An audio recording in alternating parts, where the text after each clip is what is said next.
जाट आरक्षण में धरनों पर बैठा दिया।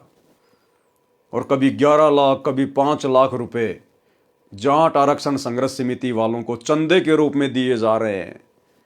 अब वो जाट क्या करेंगे? वो हुक्का पाड़, वो नशेड़ी, वो राजनीति करने वाले लोग क्या करेंगे आपके दान धर्म का?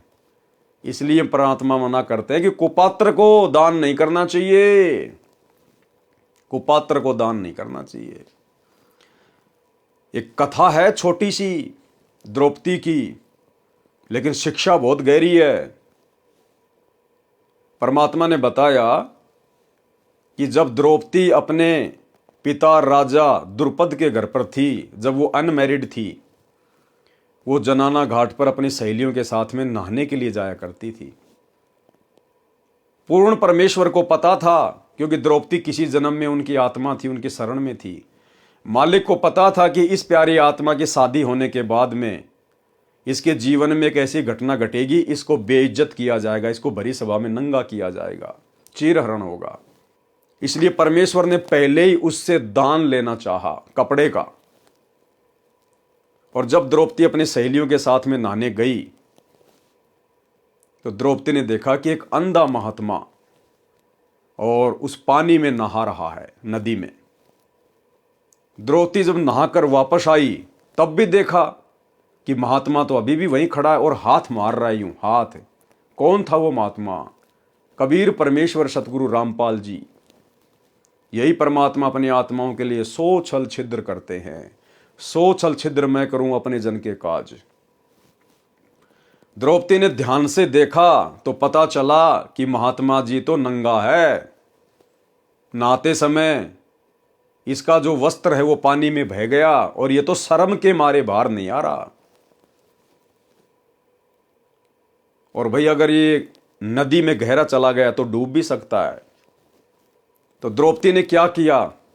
अपनी खुद की साड़ी फाड़ी, छोटे छोटे टुकड़े किए ताकि महात्मा जी के हाथ में ये साड़ी का टुकड़ा लग जाए, अपने शरीर पर बांधकर पानी से बाहर आ जाए।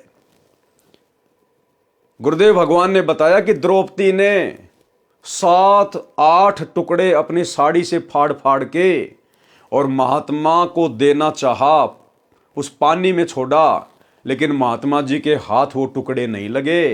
वो 7-8 टुकड़े द्रौपदी की साड़ी के अंधे महात्मा के रूप में जो कबीर परमात्मा लीला कर रहे थे उनके हाथ में नहीं लगे। भाई वो तो परमात्मा था, वो तो एक ही टुकड़े को अपने हाथ में पकड़ सकता था, लेकिन जानबूझ के परमात्मा ने आज हम पिछली पीढ़ी वाले भक्तों को दान की महत्वता को समझाने के लिए वो लीला की। 7-8 टुकड़े पानी में बह गए, महात्मा जी के हाथ नहीं लगे। अंत में द्रौपदी ने फिर अपनी साड़ी का एक टुकड़ा पाड़ा और एक लंबी सी एक लकड़ी के सहारे महात्मा जी के हाथ के पास कर दिया। महात्मा जी हाथ मार ही रहे थे, तुरंत कपड़ा पकड़ लिया और अपने गुप्तांग के ऊपर बांधकर और बाहर आ गए और कहा, बेटी जिस प्रकार आज तूने मेरी इज्जत रखी है, ऐसे भगवान एक दिन तेरी भी इज्जत रखे। फिर गुरुदेव ने क्या कहा उस सत्संग में, जो मुख्य बात है, मुख्य पॉइंट है कि पुण्यात्माओं, द्रौपदी ने 7-8 टुकड़े अपनी साड़ी के तोड़ तोड़ के, फाड़ फाड़ के महाराज जी को दिए, लेकिन महाराज जी को जो एक टुकड़ा उनके हाथ लगा, जो एक टुकड़ा साड़ी का महात्मा के हाथ लगा, उस एक टुकड़े के प्रतिफल में और आगे चलकर परमात्मा ने द्रौपदी का चीर बढ़ाया था। केवल एक टुकड़े के प्रतिफल में, वो एक टुकड़ा ही महात्मा जी के हाथ लगा था और उसी दान के प्रतिफल में फिर द्रौपदी का चीर बढ़ाया था, ना कि वो 7-8 टुकड़े जो महात्मा जी के पास से बह गए लेकिन हाथ नहीं आए, उनके प्रतिफल में नहीं। अरे द्रौपदी ने तो 7-8 टुकड़े भी अपनी साड़ी से फाड़ के फेंके थे, वो भी तो दान ही किया था द्रौपदी ने। लेकिन गुरुदेव कह रहे हैं कि वो जो 7-8 टुकड़े जो उस महात्मा के हाथ नहीं लगे, उनका कोई फल नहीं मिला, उस एक टुकड़े के प्रतिफल में उसकी साड़ी बढ़ाई। पहले आप ये सत्संग सुन लीजिए भाई और बहनों, सुनिए। धर्म बिना धापे नहीं ये प्राणी प्रपंच, आस बिरानी क्यों करत न दिया हो तो संच। यदि पहले दान किया तो आज मिलेगा, अन्यथा चाहे सिर पटक ले, चाहे कितने किसी प्रकार की तू अन्य साधना कर ले। हाँ, ये मान लीजिए तेरे भाग्य में नहीं है, पूर्व में दान नहीं कर पाया, तो अब आपको तरीका बताया जा रहा है, ऐसे कीजिए। प्रमाण है कि जैसे द्रौपदी ने उसी जन्म में एक अंधे महात्मा को एक बिल्हाता अर्थात 8-9 इंच का एक कपड़ा लंगोट टाइप कोपीन टाइप बनाकर पाड़ कर दिया था। यानी वैसे तो उसने लगभग सारी साड़ी पाड़ कर डाल दी थी नदी में।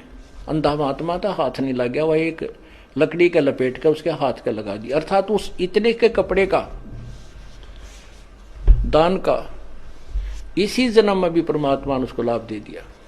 यानी वैसे तो उसने लगभग सारी साड़ी पाड़ कर डाल दी थी नदी में। अंधा महात्मा था, हाथ नहीं लग गया, वह एक लकड़ी का लपेट कर उसके हाथ का लगा दिया। अर्थात उस इतने के कपड़े का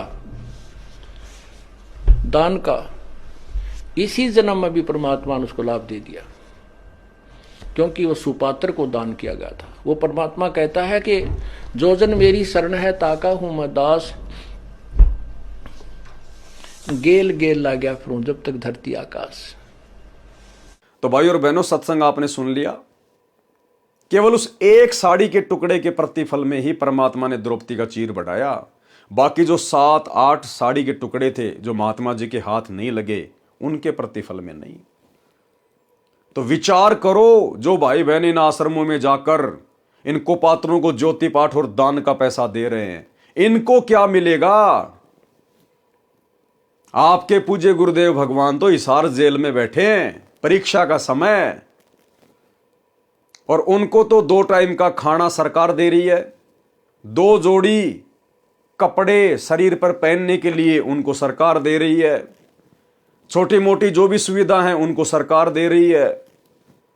ये तुम्हारे दान धर्म का अरबों खरबों रुपया कहां जा रहा है? तुम्हारे गुरु के तो तुम्हारा 1 रुपया भी हाथ नहीं लग रहा, क्योंकि तुमने तो इन कुपात्रों को दिया है सारा का सारा दान धर्म, अपने गुरु को तो दिया ही नहीं। तुम्हारे गुरु के हाथ तो तुम्हारा दान लगा ही नहीं। अरे तुम्हारा वर्तमान में 2014 बरवाला कांड के बाद से ज्योति पाठ और दान का पैसा तो द्रौपदी के उन साड़ी के टुकड़ों की तरह महात्मा जी के पास से होके गुजर रहे हैं, महात्मा जी के हाथ नहीं लग रहे। तुम्हें क्या मिलेगा? वो सत्संग हमें शिक्षा देता है, जो साड़ी का टुकड़ा महात्मा के हाथ लगा उसी के प्रतिफल में महात्मा जी ने द्रौपदी का चीर बढ़ाया। तो आप भाई बहनों का वर्तमान में जो दान धर्म है, ज्योति पाठ का पैसा है, 10वें अंश का पैसा है, आप किसके हाथों में दे रहे हो? दान गुरु के हाथ में दिया जाता है या अपने गुरु भाइयों के हाथ में दिया जाता है? दान गुरु के हाथ में देने से सफल होता है या गुरु भाइयों के हाथों में देने से? गुरु बिन माला फेरते, गुरु बिन देते दान, गुरु बिन दोनों निष्फल है, चाहे पूछो वेद पुराण। चलो आपने दे दिया, उसके बाद कम से कम ये तो देखो अब तुम्हारे दान का क्या किया जा रहा है, दुरुपयोग। तुम्हारी आंखों के सामने उसी आश्रम में हॉस्पिटल बनाया जा रहा है, तुम्हारी आंखों के सामने उसी धनाना गांव में 1 करोड़ रुपए का बैडमिंटन का स्टेडियम बना दिया गया, तुम्हारे गुरुदेव की मर्यादाओं की धज्जियां उड़ा दी गई। कौन उड़वा रहा है? तुम लोग। ये दान धर्म का पैसा देके इनको पात्रों को तुम लोग अपने गुरुजी की मर्यादाओं की धज्जियां उड़ा रहे हो। अगर तुम इनको पात्रों का सहयोग ना करो आर्थिक रूप से या शारीरिक रूप से, तो ये बकवाद कहां से करेंगे? गुरुदेव के परिवार को, इन कोऑर्डिनेटरों को बकवाद करने के लिए सहयोग कौन कर रहा है? संगत, राजनीति की जा रही है आप लोगों के सहयोग से। राजनेताओं की रैलियों में कौन जाता है एक पीले पर्चे का आदेश सुनकर? कोऑर्डिनेटरों के आदेश से राजनीतियों में कौन जाता है? नेताओं की रैलियों में धक्के कौन खाते हैं? आप संगत वाले, आप लोग सहयोग कर रहे हो, आप दोषी बन रहे हो। तो भाई और बहनों, इसलिए ये दास बार बार कहता है कि जितना संघर्ष और प्रयास सतगुरुदेव भगवान हमें अपने धरती पर रहते सहते सतलोक ले चलने के लिए कर रहे हैं, उससे कहीं ज्यादा प्रयास ये काल हम आत्माओं को सतगुरु के रहते रहते सतलोक जाने से रोकने के लिए कर रहा है। और ये 2014 बरवाला कांड के बाद ये परीक्षा चल रही है। वो समर्थ हिसार जेल में बैठ के यही सब कुछ देख रहा है कि कौन किस लायक है, किसने क्या सीखा है। अगर यूं भेड़ चाल में चलना था तो फिर सच्चे गुरु की शरण में आकर तत्व ज्ञान लेने की आवश्यकता क्या थी। अरे ऐसी भेड़ चाल में तो नकली संतों के शिष्य भी नहीं चलते। वो भी सोच समझ कर दान धर्म करते कि हमारे दान धर्म का कहां उपयोग हो रहा है। और आप लोगों को तो गुरुदेव ने 4-4 आंखें दे रखी हैं। 2 तो ये चरम दृष्टि वाली और 2 हृदय की आंखें, आत्मा की आंखें, ज्ञान वाली आंखें, तत्व ज्ञान वाली आंखें। फिर भी आप लोग अंधे बने बैठे हो। भाई परिणाम भोगने पड़ेंगे। गीता अध्याय 17 श्लोक 22 में कहा है कि कुपात्र को दिया दान लाभ के स्थान पर हानि करता है। कबीर परमेश्वर जी ने कहा है कि कबीर गुरु बिन माला फेरते, गुरु बिन देते दान, गुरु बिन दोनों निष्फल है, पूछो वेद पुराण। इंद्रियों को हट करके साधते हैं, वह व्यर्थ प्रयत्न है। नाम साधना करने से इंद्रियों पर अपने आप आवश्यक संयम हो जाता है।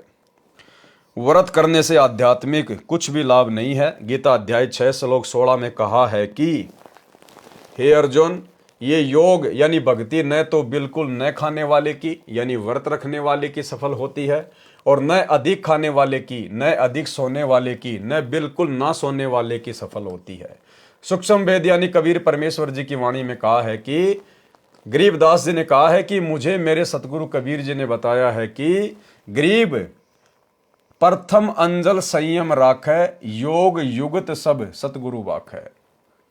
यानी भगत को खाने के ऊपर संयम रखना चाहिए। भगत ने इतना भी नहीं खाना चाहिए कि भक्ति बने ना, नींद आने लग जाए, शरीर टूटने लग जाए। और इतना थोड़ा भी नहीं खाना चाहिए कि बार बार भोजन याद आए, बार बार भोजन याद आए। तो गुरुदेव भगवान कहते प्रथम अंजल संयम राखे। हम भगत भाई बहनों ने, हमें जो भंडारा मिलता है अपने घर पर या कहीं पर भी, हमने संयमित होकर खाना है। भोजन ज़्यादा स्वादिष्ट है या कोई मिठाई वगैरह है या अन्य कोई वस्तु है जिसमें आनंद आ रहा खाने में, तो ये नहीं कि खाए जाओ खाए जाओ खाए जाओ। परमात्मा कहते हैं प्रथम अंजल संयम राखै। आपने संयमित रहना है, संयमित। भक्ति को अधिक महत्व देना है। गरीब प्रथम अंजल संयम राखै, योग युगत सब सतगुरु बाखै। भावार्थ, अन्न तथा जल को सीमित खावें, न अधिक और न कम। ये भक्ति की विधि मेरे सतगुरु बताते हैं। तीनों देवताओं तथा ब्रह्म साधना का फल। यदि आप विष्णु जी की भक्ति करते हो और उसी को कर्ता मानते हो तो आप विष्णु विष्णु का नाम जाप करके विष्णु जी के लोक में चले जाओगे। अपना पुण्य समाप्त करके फिर पृथ्वी पर जन्म पाओगे। एक दिन विष्णु जी की भी मृत्यु होगी। इसलिए श्री विष्णु जी की भक्ति से गीता अध्याय 18 श्लोक 62 तथा अध्याय 15 श्लोक 4 वाली मुक्ति व सनातन स्थान प्राप्त नहीं हो सकता। कबीर हरि नाम विष्णु का होई, विष्णु विष्णु जपे जो कोई। जो विष्णु को कर्ता बतलावे, कहो जीव कैसे मुक्ति फल पावे। बहुत प्रीति से विष्णु ध्यावे, सो जीव विष्णुपुरी में जावे। विष्णुपुरी में निर्भय नाही, फिर के डार दे भूमाही। जब मरे विष्णु मुरारी, कहाँ रहेंगे विष्णु के पुजारी। ये फल विष्णु भक्ति का भाई, सतगुरु मिले तो मुक्ति पाई। इसी प्रकार ब्रह्मा जी का पुजारी ब्रह्मा जी के लोक में ब्रह्मपुरी में तथा शिव जी का पुजारी शिव लोक में तथा ब्रह्म यानी काल का पुजारी ब्रह्म लोक में जाता है। गीता अध्याय 8 श्लोक 16 में स्पष्ट किया है कि ब्रह्म लोक पर्यंत सब लोकों में गए साधक जन्म मरण में रहते हैं। वे पुनः लौटकर पृथ्वी के ऊपर आते हैं। इनसे भी गीता अध्याय 15 श्लोक 4 तथा अध्याय 18 श्लोक 62 वाली मुक्ति नहीं मिली, जहां जाने के पश्चात साधक फिर लौटकर संसार में नहीं आते। सनातन परम धाम तथा परम शांति प्राप्त होगी। परम शांति उसी को प्राप्त होती है जिसका फिर जन्म कभी न हो, सदा युवा बना रहे, कभी मृत्यु न हो। सब सुर यानी देवता तथा ऋषि मुनि उपरोक्त प्रभुओं की पूजा सेवा करते हैं, इसलिए उनको मोक्ष प्राप्त नहीं होता। ध्रुव प्रहलाद ने भी विष्णु की भक्ति की, उनका भी जन्म मरण रहेगा। 4 मुक्तियों की जानकारी बताई है। क्या कह रहे हैं भाई और बहनों? ध्रुव प्रहलाद ने भी विष्णु की भक्ति की, उनका भी जन्म मरण रहेगा। ध्रुव और प्रहलाद। आज गुरुदेव भगवान हमें उन आत्माओं के उदाहरण देते हैं भक्ति मार्ग पर दृढ़ता के लिए। और भाई और बहनों, वो ध्रुव प्रहलाद भी जन्म मरण में रहेंगे, जन्म मरण में। इस पिछली पीढ़ी में उनका भी उद्धार नहीं है, उनका भी मोक्ष नहीं है। इसलिए गुरुदेव भगवान कहते हैं कि तुम कितनी पुण्य आत्माओं हो, तुम्हारी महिमा मैं भी नहीं कर सकता। ब्रह्मा विष्णु महेश भी तुम्हारे नाखून के बराबर नहीं है भक्ति और पुण्य के मामले में। क्योंकि आप और हम भाई बहन ये सारे दुख, ये सारे जन्म, ये सारे संकट, सारी प्रोसीजर को पार कर चुके हैं। आप और हमारा पूर्ण मोक्ष प्राप्ति वाली लाइन में नंबर है। और यदि इस जन्म को हमने बर्बाद कर दिया, गुरु के रहते सहते यदि हम पार नहीं हो पाए, और पार क्यों नहीं हो पाएंगे? अपनी कमजोरी से नहीं हो पाएंगे। बाकी गुरुदेव ने तो कोई कमजोरी छोड़ी नहीं है, कोई कमी छोड़ी नहीं है। हर प्रकार से परमात्मा ने मोक्ष के प्राइम टाइम में लाके खड़ा कर दिया है। लोहा गर्म है बिल्कुल, सिर्फ चोट मारने की कमी है। तो भाई और बहनों, आप और हम क्या हैं जिस ध्रुव प्रहलाद के दुनिया किस्से कहानियां गाती हैं।